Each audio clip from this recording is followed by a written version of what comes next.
ചർച്ചകൾക്കിടെ എറണാകുളം അങ്കമാലി അതിരൂപത വൈദിക സമിതി യോഗം ഇന്ന് ചേരുമെന്നുള്ളതാണ്. മേജർ ആർച്ച് ബിഷപ്പ് റാഫേൽ തട്ടലിന്റെ നിർദ്ദേശപ്രകാരമാണ് യോഗം ചേരുന്നത്. ഡാനി പോൾ കൊച്ചിയിൽ നിന്ന് കൂടുതൽ വിവരങ്ങളുമായി നമുക്കൊപ്പം ചേരുന്നുണ്ട്. അപ്പോൾ ഡാനിയോട് തന്നെ ചോദിക്കാം. Danny, very good morning. ഇന്നത്തെ യോഗം, അതിന്റെ പ്രത്യേകത, പശ്ചാത്തലം ഒക്കെ നമുക്കറിയാം. അതിന്റെ കൂടുതൽ വിശദാംശങ്ങൾ.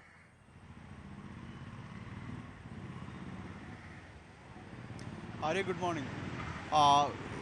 കുറച്ച് നാൾക്ക് ശേഷമാണ് ഒരു സംയുക്ത സമിതിയുടെ, അതായത് അതിരൂപത സമിതിയുടെ ഒരു യോഗത്തിലേക്ക് ചേരുന്നത്. അതിൽ ഏറ്റവും പ്രധാനമെന്ന് പറയുന്നത് എറണാകുളം അങ്കമാലി അതിരൂപതയിലാണ് സിറോ മലബാർ സഭയിൽ തർക്കം നിലനിൽക്കുന്നത്. കുർബാന വിഷയങ്ങളുമായി മറ്റ് വിഷയങ്ങളുമായി ബന്ധപ്പെട്ടുകൊണ്ട് തർക്കം നിലനിൽക്കുന്ന ഒരു പ്രധാനപ്പെട്ട ഒരു ഇടമെന്ന് പറയുന്നത് എറണാകുളം അങ്കമാലി അതിരൂപതയാണ്.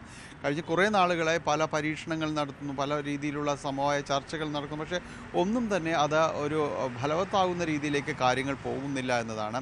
കഴിഞ്ഞ ദിവസവും അച്ചടക്ക നടപടി വൈദികനെതിരെ ഉണ്ടാകുന്നു.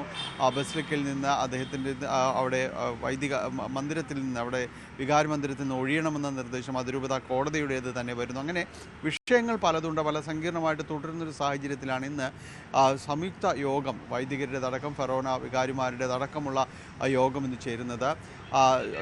സഭയുടെ മേജർ ആർച്ച് ബിഷപ്പും അധ്യക്ഷനുമായ റാഫേൽ തട്ടിലാണ് ഈ യോഗം വിളിച്ച് ചേർത്തിരിക്കുന്നത്.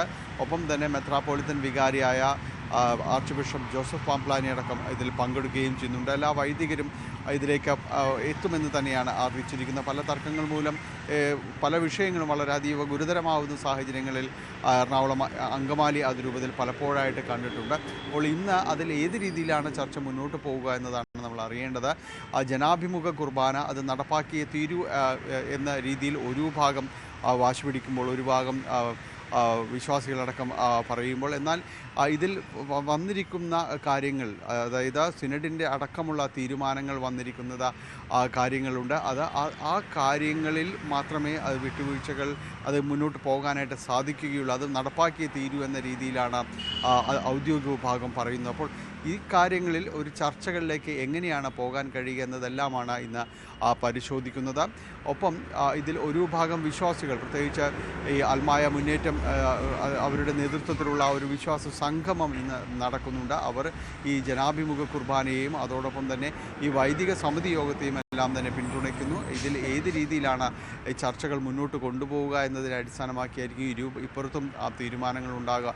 എന്തായാലും ഈ എറണാകുളം അങ്കമാലി അതിരൂപതയും സിറോ മലബാർ സഭയെ സംബന്ധിച്ചിടത്തോളം ഇന്നത്തെ യോഗങ്ങൾ നിർണായകമാണ്. ആര്യ.